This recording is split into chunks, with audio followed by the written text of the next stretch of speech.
Tonight's programme concerns a case Crimewatch appealed on in 1989. It's a murder which took place in Ilford in Essex earlier that year. In some serious police investigations, a prime suspect comes to light almost immediately, and you'd think that would make the inquiry pretty straightforward. But it doesn't always follow. Fairly early on in this inquiry, police thought they'd found their man, but as it turned out, that was just the start of a long and complicated battle of wits. As in each of the films in this series, the police officers who carried out the investigation reenact what happened. Other parts are played by actors, and some names have been changed to protect witnesses.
He's got no keys, he's got no money, he owes me 25 quid. What's going on? I need to see a woman, officer.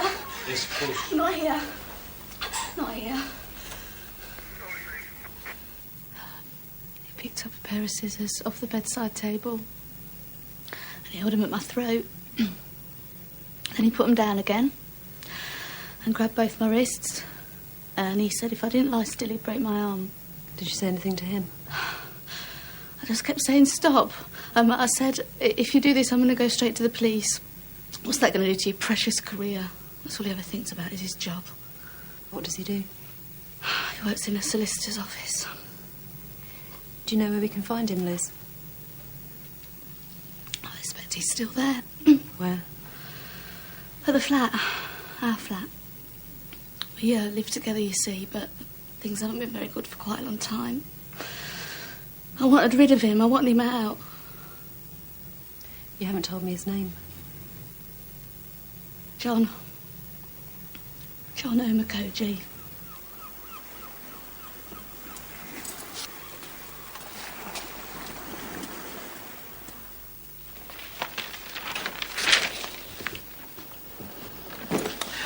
John! It's all right, Mum. There's nothing wrong. I just felt like a bit of sea air.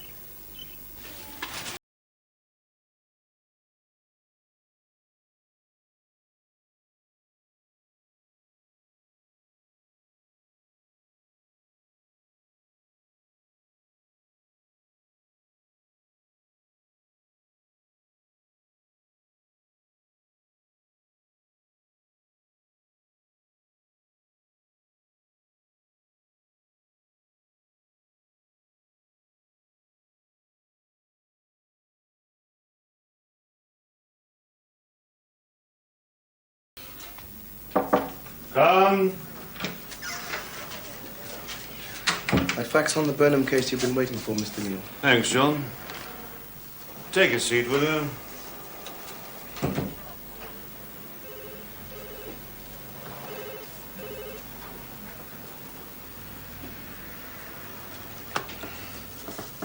I've had a visit from a DS Mackenzie from Ilford this morning. I'm sorry. I'd been meaning to explain. There's a very good man for cases like these. Give him a call. I've had a word. Thanks, Mr. Neal. I really appreciate it. Oh, lovely. Cheers, mate. No. This is the man who goes to top. Oh, you're joking. We always be Guinness, don't we? All the time. What was it? You know, John. We are. John, listen, I just want to say, like, well, we're all really sorry about your troubles, you know what I mean? Yeah, it's all right. Thanks. What made her do something like that, man? If I knew that. It's just a row, you know? We were always having rows. But this time she runs out on me. Next thing I know, the old bill are hauling me out of bed on a rape charge. Well, you'll be all right. Your mates at the office will get you off, won't they? Oh, sure. Just so long as I keep out of the way so I don't cause them any embarrassment.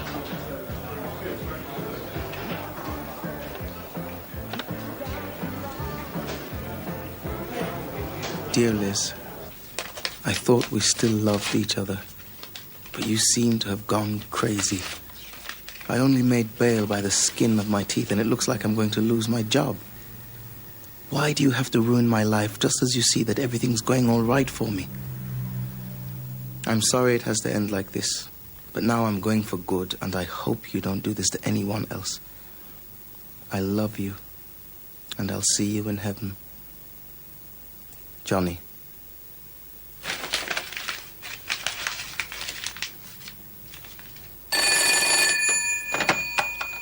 CRE, DS Mackenzie. Gus, it's Liz. Oh, hello, Liz. Did you get my message about the date of the committal? Yeah, the 27th. Look, actually, that's why I'm ringing. It's just a mate of mine's offered me a free holiday. Oh, that's great. I wish somebody would offer me one. Yeah, well, the thing is, it means that I'll be away for the committal. I see. This wouldn't be any pressure from John by any chance, would it? No, look, he doesn't even know about it. Look, it's just the 27th also happens to be my birthday. And to be quite honest, I think I need a holiday more than I need to give evidence on my birthday. I'm sorry, Gus. I exercised my powers of persuasion as far as I could to try and get it to go ahead with the prosecution, pointing out that a lot of people had gone to a lot of time, trouble, and even expense in preparing the case, and that without the victim, we couldn't go ahead with it. But she wasn't prepared to listen to my argument, and had quite obviously made her mind up. So it looked very much like we were going to have to drop the rape charges.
Liz, it's Gus Mackenzie again. Look, I need to speak to you urgently about the committal. The CPS are pressing me to know if you really intend to drop the charges. Would you please give me a ring this afternoon at Ilford Police Station? This message is timed at 9:40 a.m. Friday the 22nd September. Bye. I liked Liz McCormack very much. She was a very nice, bright, bubbly girl. She was very clever. And I spent quite a lot of time with her at the various bail applications and got to know her quite well. And we were the same sort of age and similar outlook, and we got on very well together. So when, having built up that relationship with her, as you do with a rape victim, when I found out that she'd been murdered, I was horrified, absolutely horrified.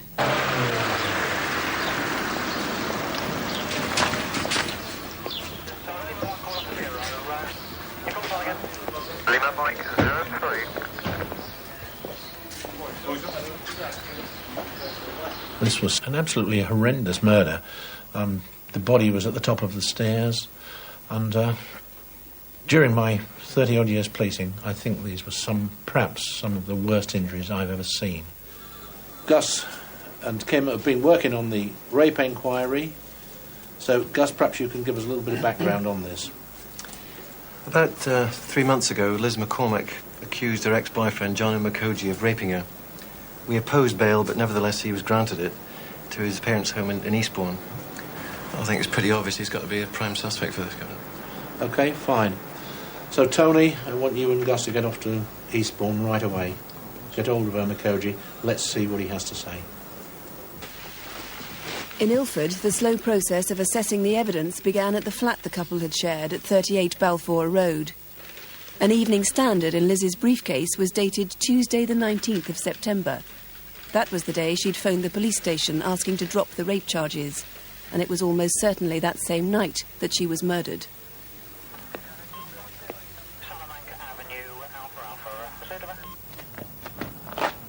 Reconstructing the break-in through the bathroom window, police thought it likely that 2 people had been involved. One of the window panes would have to have been passed to someone on the ground.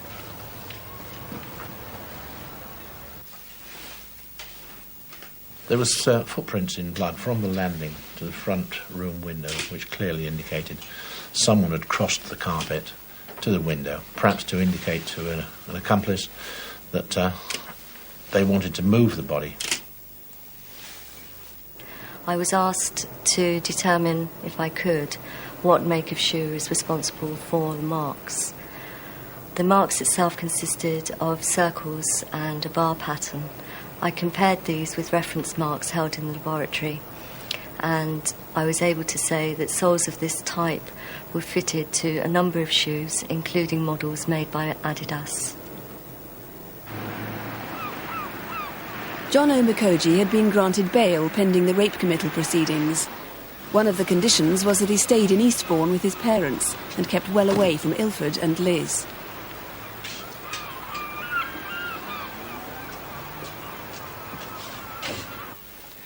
I'll get to the point later, Mr. Omokhoje, but would you mind telling us where you were on Tuesday? Tuesday. I went to Leighton Orient. Was anyone with you? No, I was on my own. What time did you get to the ground? About 7:10. And what did you do after the match? Came home. How did you get here? I got the 10:30 train from Victoria. Got in for about midnight. By the way, do you own any trainers? No, I never wear trainers. What did you do before the match? I went to the Law Society library. Did a bit of reading there. Had a bit of dinner. Where was that? Burger King in Oxford Street. Did you meet anybody there you knew? Oh, yeah. You're really going to meet someone you know on Oxford Street? Well, I have. Look, what's this all about? You bastards coming in my house asking me questions. Actually, you invited us in. Well, now I am inviting you out. I'll tell you what it's about, John. It's about a murder. Your ex-girlfriend, Liz McCormack's been found dead. What do you mean, dead? She's been found dead in her flat. She's been murdered. She's not dead. She's my girlfriend. And D.S. Yeoman arrested and cautioned you on suspicion of murdering Liz. Now, are you happy to sign this account as being an accurate record of the conversation that took place early today at your parents' house? No, I'm not happy at signing it. And I don't wish to be unhelpful. But at this stage, I haven't got anything further to say. In that case, this interview is terminated. I'll switch the tape off, and the time is now 5:48 p.m. We really had to let Omokhoje go. We just didn't have the evidence to hold him for any length of time. I made a cast of the mark in the victim's jawbone, and I then examined this microscopically. I was able to tell from the cast mark that the tool responsible had been a sharp tool and one with a single blade, something like an axe. I then advised Mr. Parrott that because of the fine detail that I could see in the mark, that if he got the axe, I would be able to determine whether it made the mark or not. It was essential, if possible, to find the murder weapon. For that reason, we searched the gardens locally, rubbish bins, drains nearby to the flat, any open space where the murderer was likely to have thrown away the weapon. I was quite satisfied in my own mind that in a killing of this kind, the person responsible had made a mistake somewhere. I felt that if we could discover that one mistake, then we would have sufficient to bring this person, whoever was responsible, before the court.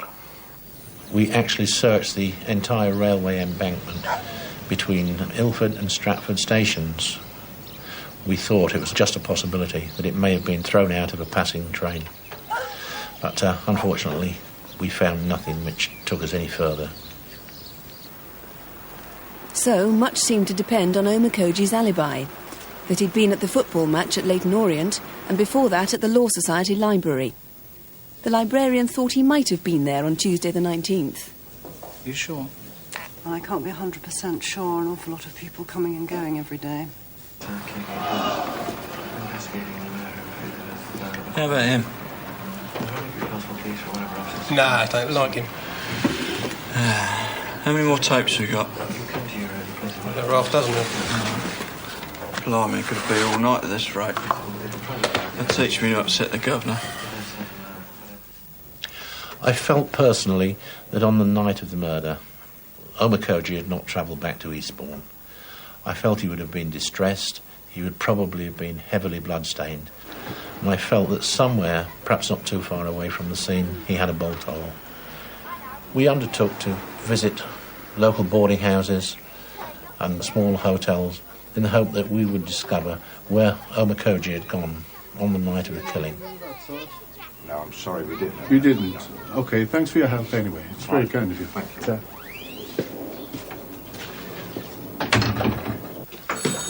Right, this Don's without. Cheers. Incident room, DS Reeves. I want to speak to Parrott. Detective Superintendent Parrott isn't available at the moment. Who is this, please? Omokhoje. And which Omokhoje would that be? There's only one Omokhoje. I want the keys to my flat.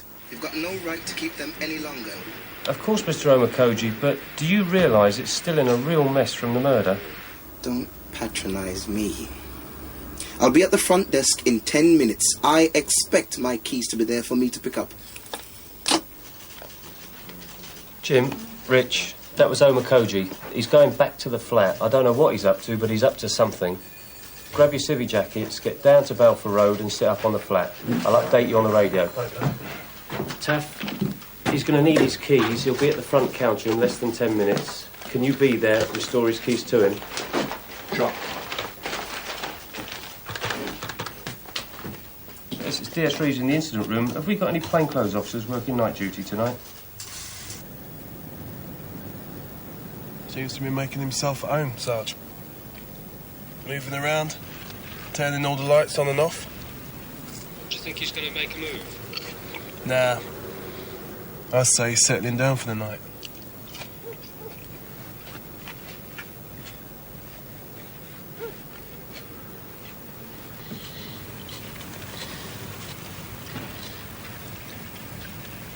Christ. He is on the move, and fast. He's carrying a black old hole with something heavy inside. Right, go with him, but keep it loose.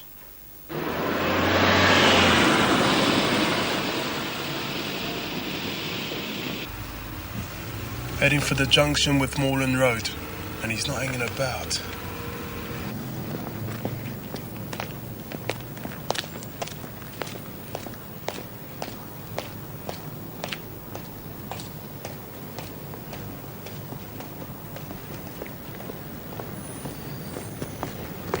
Doing a recip. Right, Steve, can you take over the eyeball? Contact. Suspect turned right onto Romford Road. Yep, received. Richie, did you get that?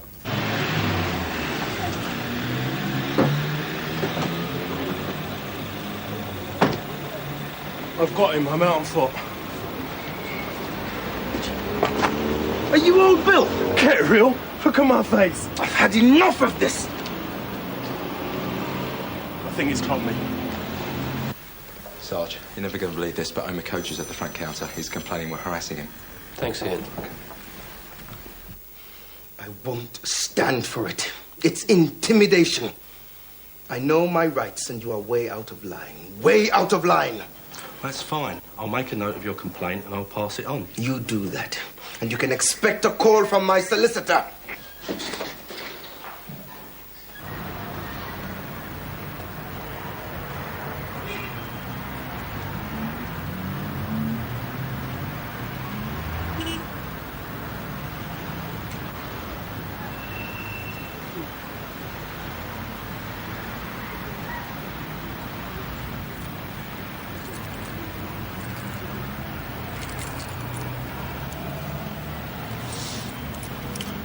Gotcha. The inquiry team's hunch had been right. John Omokhoje had a secret rented bedsit. And with the advantage of surprise, the hope was that inside would be something to connect him with Liz's murder. John Omokhoje got a warrant to search the premises. Can we come in?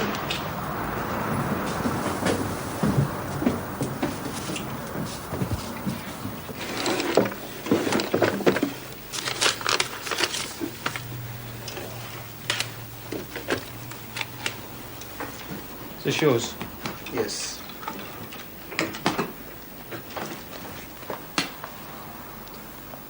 This paper's for the 19th of September, the day that Liz was murdered. Why did you keep it?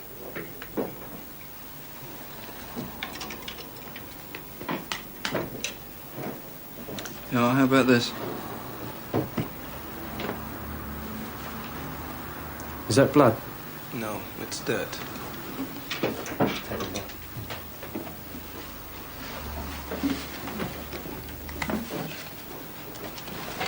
You can't take that. It's evidence. Beg your pardon? It's got numbers I need in it. If you're going to take it, I'd like to copy them down. Well, I am going to take it, so best you copy them down now.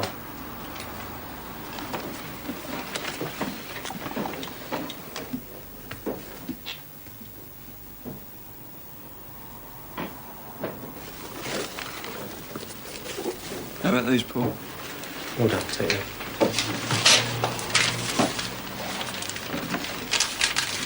I'll take that as well. You can have a copy before I leave. Why are you pestering me like this? I'm not pestering you. We're trying to find out who murdered Liz, and so far you've not helped us. I want to help you. Don't you think that I'm upset about Liz's death? Well, since you ask, no, I don't. That's just not true. You know nothing about me and Liz. I want to get the bastard who did that to her as much as you do. As we know from Janet Gilbert at the laboratory, the footprint found at the murder scene was made by an Adidas trainer. Now, we did find some trainers at John Omokhoje's bedsit, but they weren't Adidas. They were, though, brand new. It may well be that he's bought those to replace some others. Do you remember when we first interviewed him, he said he never wore trainers? This photograph we took from Liz and his flat, you'll see quite clearly he's wearing trainers. Well, I've asked the laboratory to blow up the shoes from that photograph. And here you can see, look, Adidas quite clearly on the side. Right, I've looked at what we've got here. The Adidas trainers, the newspaper, all very nice, fits in with the jigsaw, but it's not enough. What else have we got? We've got the Evening Standard, and I still think he kept that as a reference guide for the football fixtures to help him with an alibi. Maybe, but it doesn't take us much further. So, what about the blood on the trousers? Anything with that?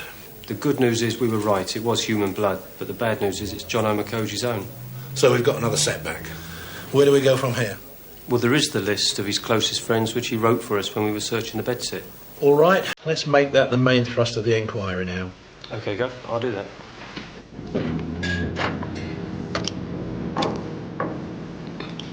Couldn't believe it when I heard about the murder. None of us could. Did you speak to John about it? Yeah. He said it really shattered him. He kept on saying, "You're my mate, you know I wouldn't do it," that sort of stuff. And did you? Did I what? Believe he didn't do it? Well, yeah, of course. I mean, he seemed really cut up about it. I didn't know what to say. Well, then he changed the subject and we didn't talk about it again. And that was the end of it, was it? Yeah, that was the end of it. Fair enough. Is John a Spurs fan, then? Is the chief rabbi Jewish? Did he ever go to any other games, like the Orient, or was it just Spurs? Orient? Come off it. Nah.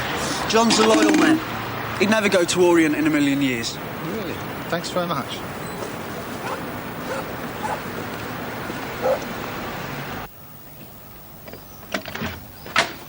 Lenny Good?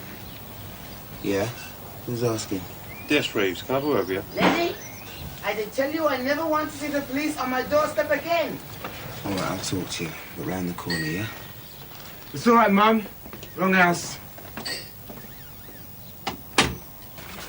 Yeah, I know John well from football. A whole load of us go up to Spurs. So what do you all think when you heard that his girlfriend had been murdered?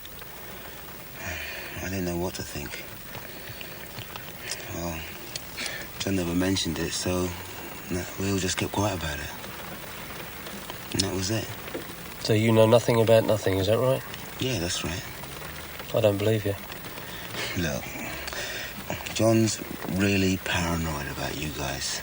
I mean, he keeps saying to us, if you come round asking questions, better say nothing. So what is there to say? I really don't know anything. John's best mate is a guy called Johnson.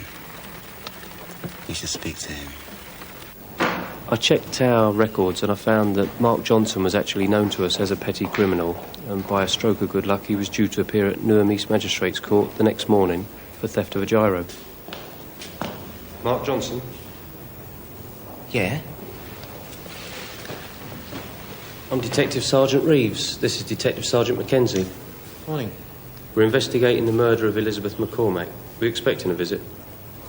No. Well, that surprises me. I thought John Omokhoje had warned all his friends to expect a visit. Oh, I don't know him very well. I just see him at Spurs now and then. When was the last time you saw him? I don't know, a couple of months ago. Who do you think could have done the murder, Mark? Well, I suppose she disturbed the burglar. Do you think John might have been involved? John? Nah. He hasn't got it in him to hurt anyone. It's often the ones you least expect who are capable of committing murder. No, not John. Well, the extent of the injury suggests that this wasn't a burglar that was disturbed. Liz was literally hacked to death.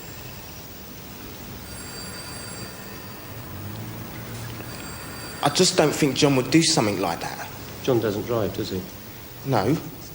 If he wanted to go to the flat that night, who amongst his friends could he call on for a lift? I don't know.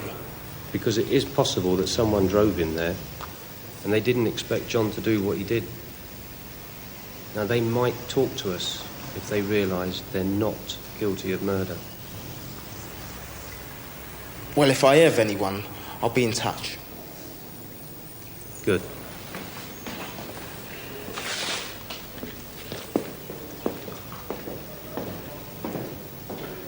When I mentioned the horrific injuries that Liz had suffered, he was visibly shaken and his Adam's apple was going up and down like a cork.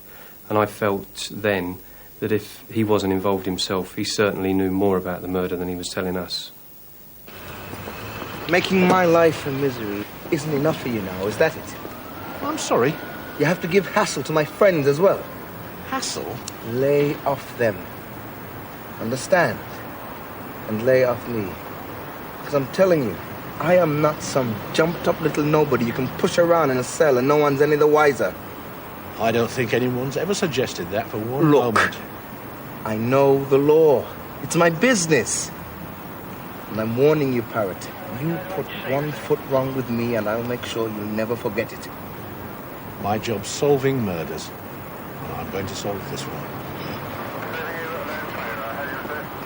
Whilst Omokhoje was an obvious suspect in this particular inquiry, I felt that we were beginning to lose sight of the other options. It was quite possible that Liz had arrived home and disturbed an intruder who had attacked her. Or there was a possibility this may have been a patient from a local mental hospital. The trickle of information from the outset had dried up. We needed more publicity. Elizabeth was last seen alive on Tuesday the 19th when she left work at about 6:30 p.m. to head home. She would have arrived at her flat at around 7:30. If you've any information that might help us solve this murder, then please phone us now.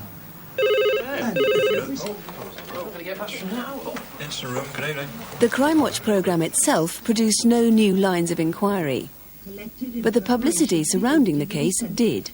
Management unit. It won't happen until 1995.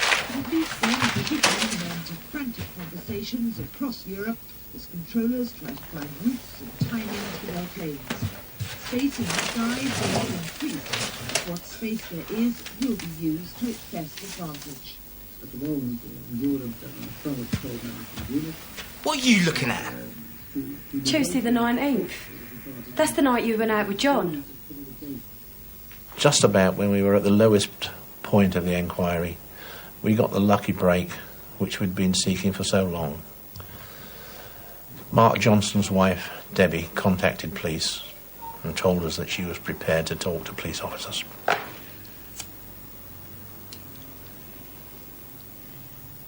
Mark could kill me if he knew I was here. I really think you're doing the right thing. You know, Mark's got nothing to worry about if he's innocent. We just want to know the truth. I suppose I should have come to you sooner. I nearly did. But then I thought, well, it's probably nothing anyway. But it's murder, isn't it? Poor girl.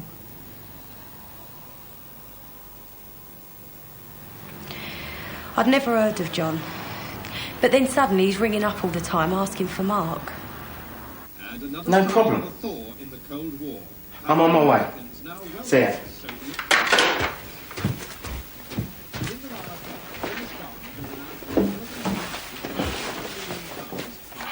I'm going to pick John up from the station. When he gets there, I want you to go upstairs and stay there. All right? Killing at least 20 people and leaving tens of thousands of people homeless throughout the Caribbean. I know that was the day of the murder because, well, I remember it was my nan's birthday, the 19th. I did as he said. I heard them come back. They sat downstairs talking for about half an hour. I stayed upstairs the whole time. When they left, I could hear neighbours was just ending, so it must have been about 2 o'clock. They got into Mark's car and drove off. What sort of car is that? A BMW. It's a sort of a brown colour. Did you see John again? No. When Mark got back that night, he was on his own. Was he acting strangely at all? Yeah, he was hyperactive. He kept getting up and sitting down again. He was up and down all night. Has Mark still got that BMW, do you know? No. It suddenly disappeared. I heard Mark mention it on the phone to John about a week later. He said something about it had been hotted up. Hotted up? Yeah, I'm sure that was it, hotted up. How did Mark react when he saw you reading about the murder in the paper? He really flipped. Just forget about John coming down, right? If anyone asks, you don't know anything, right? Yeah. Right. You just remember that. He scared the living daylights out of me.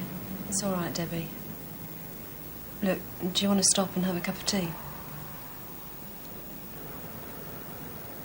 For a long time, I felt very guilty about what had happened to Liz McCormack. I wondered if I could have done anything to prevent it. And although on the one hand I desperately wanted to get the evidence against John Omokhoje, I felt I couldn't put Debbie Johnson under any pressure to give evidence because I felt that she had potentially a lot to lose and nothing to gain by going to court. Whilst Debbie Johnson's evidence did help the inquiry, not surprisingly, she was not prepared to give evidence against her husband, Mark. It certainly helped insofar as John Omokhoje was concerned. But I felt, at this stage of the inquiry, we had to arrest them and hope that something would materialise further. It was important to arrest Omokhoje and Johnson at the same time so that neither would be forewarned. Johnson was due to sign on at Stratford Unemployment Benefit Office. Detectives disguised as rail workers waited close by in a British Rail van. Meanwhile, in Eastbourne, other officers were waiting for John Omokhoje to arrive on a train from London. What time is it then? 10 to 8. Bloody ages yet.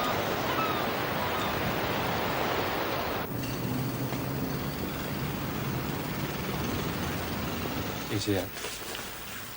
Yeah, Mike, he's on the plot. He's walking from the footbridge side towards the entrance, have I? Yes, received. Contact.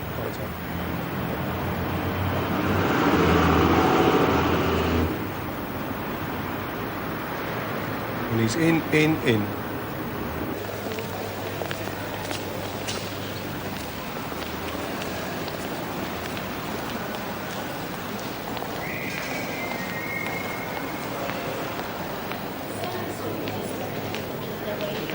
Right, so the train's due in, platform 1, 1:20, we've got 5 minutes. Taff, I want you in W.H. Smith's doorway, out of sight, and Ken and Mick, can you go the other side of the ticket machine? Keep out of sight.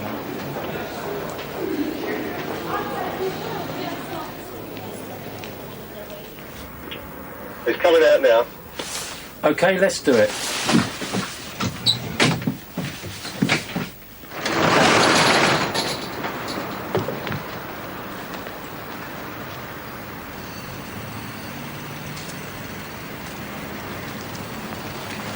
Johnson, you're under arrest for the murder of Elizabeth McCormack. You're hurting my arm! You're not obliged to say anything. I was nowhere near the flat. You got the wrong man. To be given in evidence. Do you understand? Yeah, you're hurting my arm. Quiet, it won't hurt.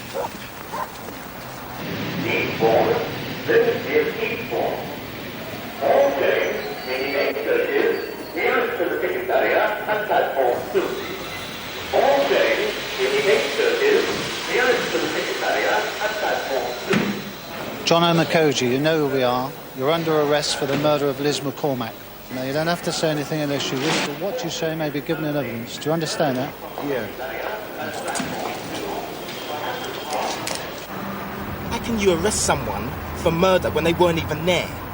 You don't actually have to be there, Mark, to be involved in a murder. We know about your BMW. What BMW? I haven't got a BMW. No, but you did have at the time Liz was murdered.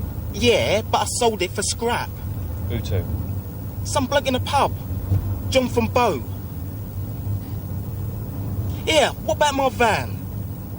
I parked it outside the DSS. It's got a load of fish in it. It'll probably go off. Don't worry about that. We'll sort your van out.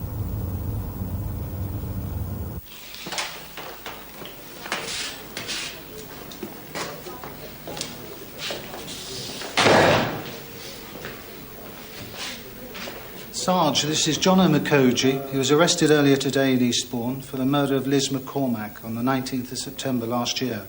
We've had a 3-month investigation and there's clear evidence that he's responsible. Right, Mark, do you want to tell us what you were doing on the 19th of September? John phoned me, said he was in the area and did I fancy a drink? So I asked the wife if it was all right and she said yeah. So he come round, had a cup of coffee and that, playing with the kids. Then we went off to a few pubs in Ilford. How many pubs did you go to? 2 or 3. Ended up in Havelocks. What time was that? Sorry, RB's. It was RB's in Ilford.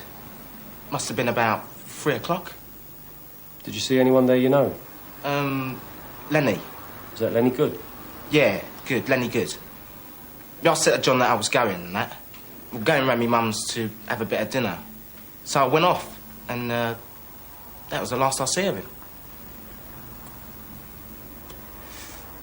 When we saw you last, you said that on the 19th of September, you went to the Orient football ground and then you went home. Is that the truth? No comment. Did you go to Ilford? No comment. You see, we have evidence that you did, in fact, go to Ilford. In the light of that, do you wish to answer? No comment. Do I take it that any further questions I put to you will be met with the same response? No comment. Yeah, I saw Mark in Albies, but it weren't in the afternoon. It was much later. I think around about 9 o'clock, I'd say. And John went with him. In fact, I remember Mark saying that he just dropped John off at his flat in Ilford. No, it was definitely the afternoon, because in the evening, I went round to my mum's, like I said. And then I went to the Orient. You went to a match? Yeah. You haven't mentioned this before. Well, I'd forgotten. Was John at this match? No. Did you see anyone else there? There was Chris. Chris who? I just know him as Chris. I don't know his surname. From Walthamstow. Oh, really? That's convenient, isn't it? You're giving me an alibi, but you know there's no way I can trace Chris from Walthamstow. There was Chris. There was Ian. From Walthamstow? From Walthamstow, yeah. Do you know him? Look, Mark, it's obvious to me and anyone else that you're lying. You're digging a bigger and bigger hole for yourself. Isn't it about time you started telling us the truth? Come on, Mark. You know you want to tell us.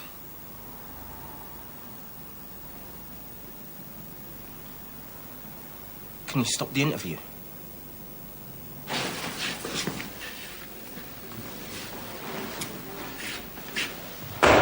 Make sure you charge me if you're going to hold me here.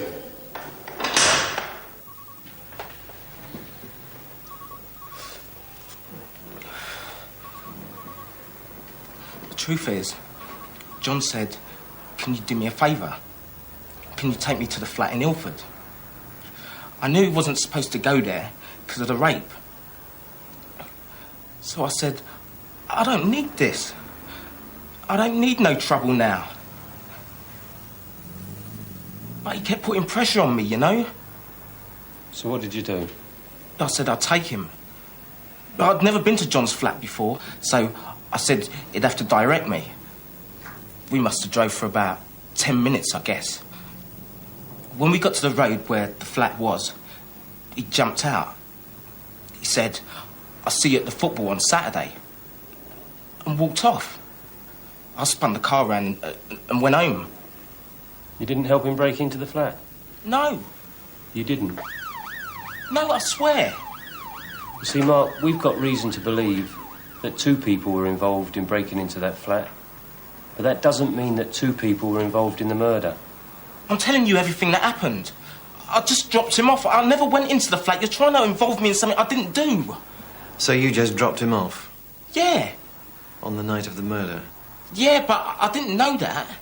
You must have had some conversation with him afterwards about dropping him off at the flat and her being murdered at the flat that night.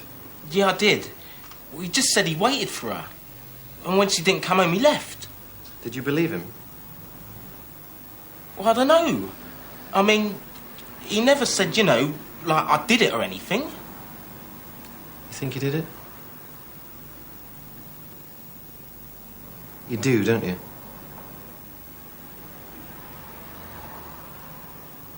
Yeah.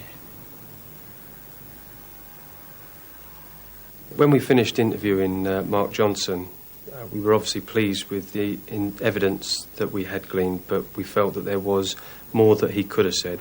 He had quite clearly said that Omokhoje was there that night, but we thought there was more that could have come but didn't.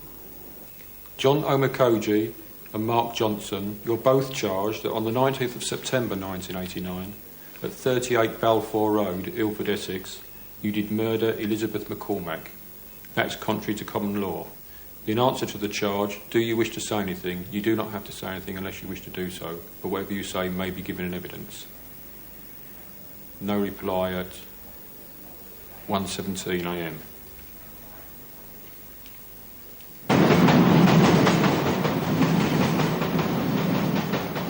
Eventually we found Johnson's BMW, but by that time all forensic evidence had been lost. But we did find a newspaper in it, and the date of that showed us that he'd got rid of the car a couple of days after his wife had heard the conversation about the car being hotted up. In something like 80 murder investigations that I've carried out, 2 remain unsolved. I was determined this was not going to be the 3rd one. Despite the fact that the CPS had told me that the chances of a conviction on the evidence available were very, very slim indeed.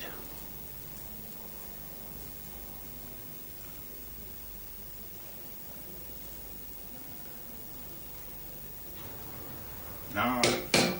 5 months later, not long before the trial, at number 38A Balfour Road, a carpenter had been called in to deal with some dry rot. On the other side of the partition wall was the hallway of the flat next door, the flat that had belonged to Liz McCormack and John Omokhoje. Oh, definitely. That place is absolutely...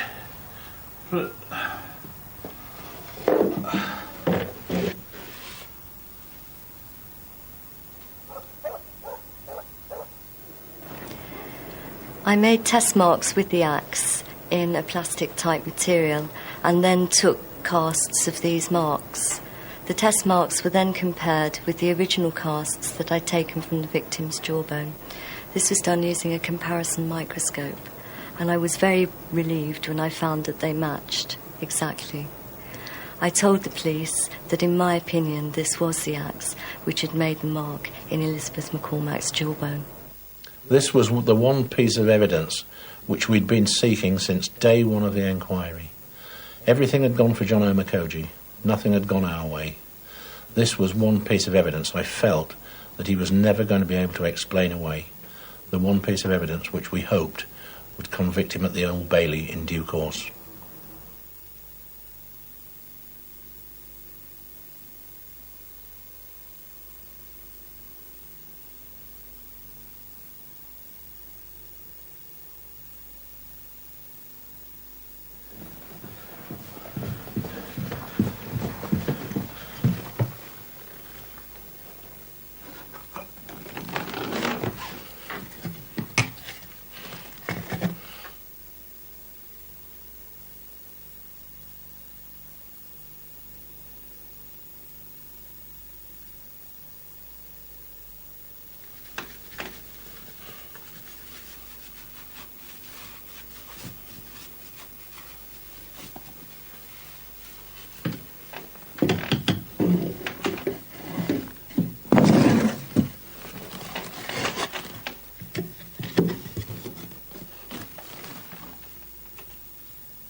When the investigation was over, I was particularly happy that John Omokhoje was off the streets.